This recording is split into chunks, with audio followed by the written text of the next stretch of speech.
Il y a des périodes bien typées, le départ en vacances, le temps des examens, les achats. Il y a un temps pour tout, disait le sage Goélette, un temps aussi pour se laisser réconcilier avec Dieu. Même chez les croyants, les relations avec Dieu ne sont pas toujours au beau fixe. Des tensions naissent, provoquées le plus souvent par nos faiblesses et nos péchés. Or, nous dit l'apôtre Paul, voici le moment favorable, voici le jour du salut, du renouveau de notre vie.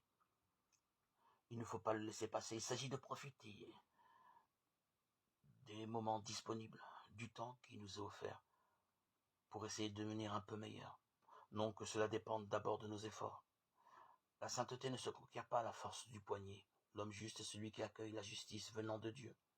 N'empêche, il faut aussi mettre la main à la pâte.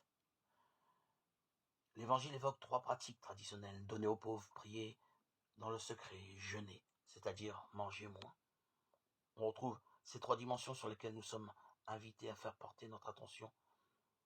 Développer notre relation à autrui en aidant ceux qui sont dans le besoin, approfondir notre intimité avec Dieu en le priant dans un seul acte, seul, cordial, un cœur à cœur.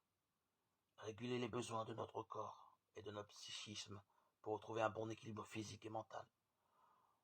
Le tout loin des feux de la rampe en évitant toute recherche du paraître.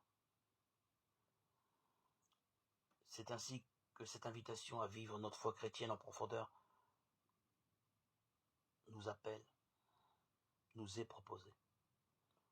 Le temps qui nous est offert, où nous sommes disponibles, est l'occasion pour chacun de reprendre conscience, notamment de la valeur du message, de la bonne nouvelle du salut, du don total du Fils de Dieu pour nous. N'oublions pas notre fragilité, la fragilité de notre vie humaine, et revenons aux valeurs fondamentales de la vie, là où le Père est présent.